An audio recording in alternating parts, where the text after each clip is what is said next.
Hello and welcome to Photo Reviews. Today I'm here at Checkup Motors in Kisumu County to check out this 2015 Toyota Voxy. This is the third generation that was in production from 2014 till 2017. Compared to the older 2013 model, it definitely looks bigger and better. It tends to look more premium. This minivan is ideally the same as the Toyota Noah and Toyota Esquire, except for some slight variations. Toyota Esquire is the most luxurious between these three, but all of them are positioned below the Toyota Estima and Alphard. Now, apart from the new exterior and interior, there's also a new hybrid powertrain, as we will see in a few minutes. Let's have a quick look at its specifications before we take a look at the interior.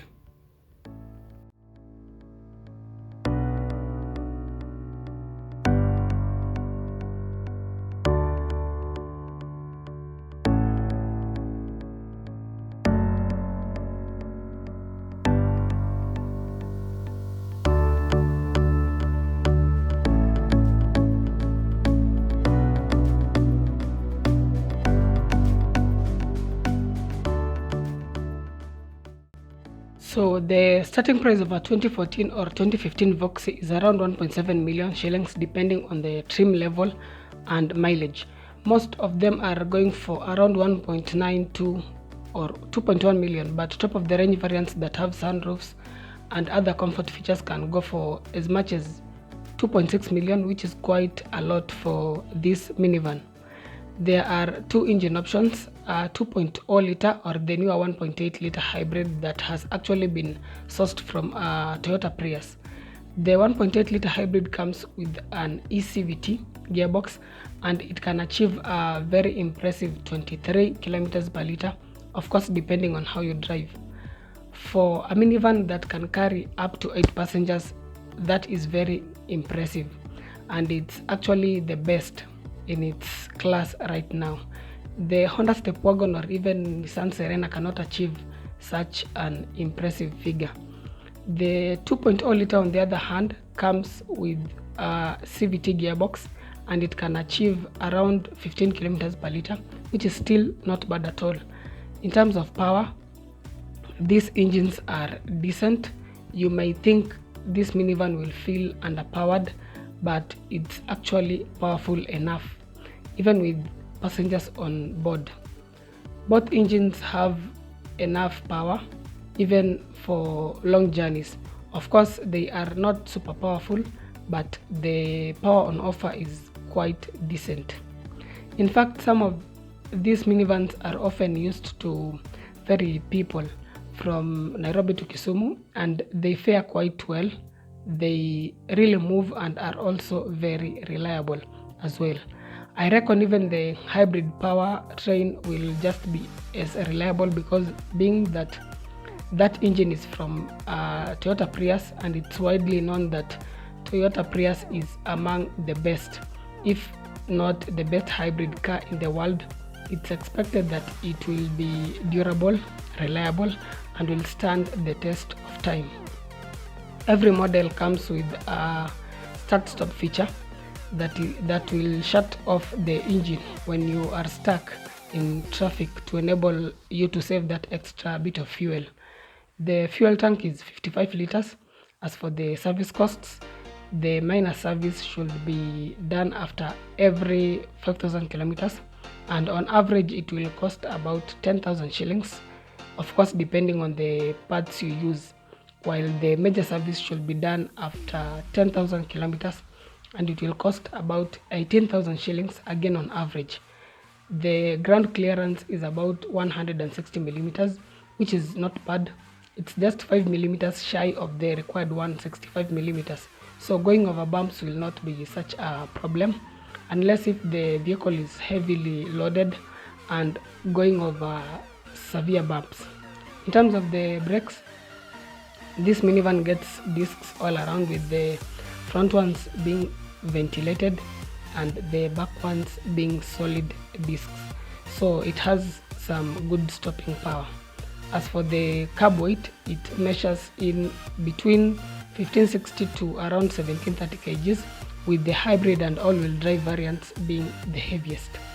Lastly, some of the extra features you can get with this minivan include fog lights, electric rear sliding doors, keyless entry and go, alloy wheels, an infotainment screen with the reversing camera, a twin sunroof, paddle shifts even though it comes with a CVT gearbox.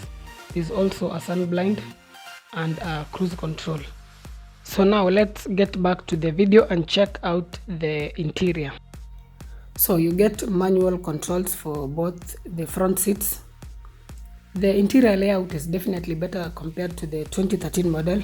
The speedometer is now located in front of the driver instead of at the center of the dashboard.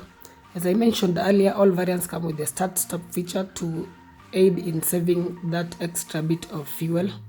For this particular variant, the left rear sliding door is the only one that is powered and not the right one. You also get an infotainment screen with reversing camera, dual zone AC, 2 cup holders that are tucked well into the dashboard. To access them, you just pull out, and then once you're done, you push them back inside. You get 2 storage compartments, the upper one, and then there's also the glove box, and then in between them there's a shelf that you can use to place some smaller items. So it's a well thought out dash design. The steering wheel is adjustable for only the rake but not for reach. So once you locate that lever, you can adjust the steering up and down but not inside and outwards. There's a sunglass compartment, reading lights, and in general the interior feels quite spacious. The seats are also comfortable, so even on long journeys you will not feel all that much fatigue. You get lights on the sun visors, grab handle on the co-driver side, but the driver side does not have a grab handle, so the driver will have to rely on the steering wheel. There are also armrests for both the front passengers. Now you can get this car in 2-seat configurations, either a 7 or an 8-seater. This particular one has 7 seats, and the second row gets captain seats, and there's more than sufficient leg room. The headroom is also excellent, being that this is a boxy minivan. There are armrests on both captain seats for that added comfort, AC vents on either side, grab handles also on either sides. And then I also talked about the sunshades when I was mentioning the extra features. This minivan also gets them, so you just pull this lever, and this is quite useful on a hot day or when you don't want outsiders to see inside the vehicle. You also get these grab handles to aid in accessing the vehicle or getting into the vehicle. So to access the third row of seats, you locate this lever and then you just pull it, and then the seat will move forwards. The aperture is not all that wide, but it's just adequate to enable someone to climb into the third row, and the space is decent considering that this second row has been pushed all the way to the back, but I can still sit here even on a long journey very comfortably. If you need more space, you can just push the second row of seats forward. You also get grab handles and air vents, so the passengers at the back will also not feel all that hot because the cold air will be able to reach them easily. So the layout is fine and the interior is generally a good place to be. There's also this shelf and 2 cup holders, but it can only be used to place lighter items. So there you have it.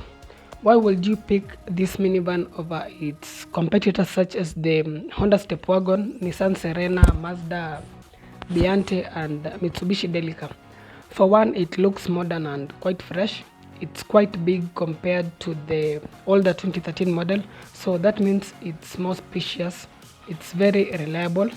The other reason is its fuel efficiency, especially the hybrid, which will save you quite a lot when it comes to fuel costs.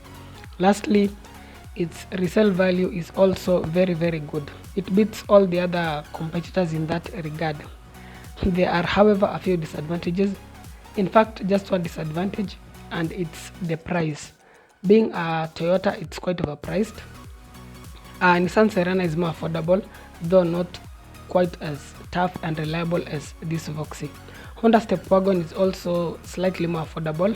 With around 1.65 million, you can get a 2014 model, and I must say that the Stepwagon is actually a very good value proposition, and it's really a tough competitor to this Toyota Voxy. A comparison between those two minivans will be coming up soon, so please stay tuned for that. So to wrap up the video, this is quite a good minivan. Be it for family or for business, it will serve you quite well.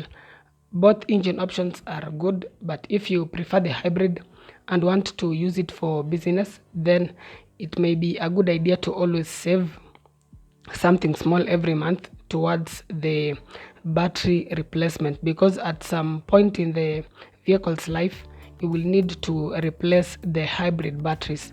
So if you develop that saving trend, you will find that by the time the batteries are due for replacement, you already have some money to enable you to replace them. And it makes a lot of sense, because you will be going about your business and yet spending very little on fuel. So why not save something small from those fuel savings to assist you in the battery replacement in a few years to come? Remember, the batteries can last between 10 to 15 years depending on the mileage you put on the car. So if you buy the car when it's around 6 years old, then theoretically you have between 4 to 9 years of battery life left, depending on the mileage you put on it yearly. So I hope this has been helpful. Thanks a lot for watching. If you find this content helpful, then please consider subscribing to the channel for more informative content on cars. You can also use the details in the description box to support the production of this content by donating. Your support will be much appreciated. This particular Voxy is on sale and it's going for 2.05 million shillings. It's negotiable and you can also buy it on hire purchase. So if interested, reach me via email or WhatsApp. That's it for this episode. See you in the next video.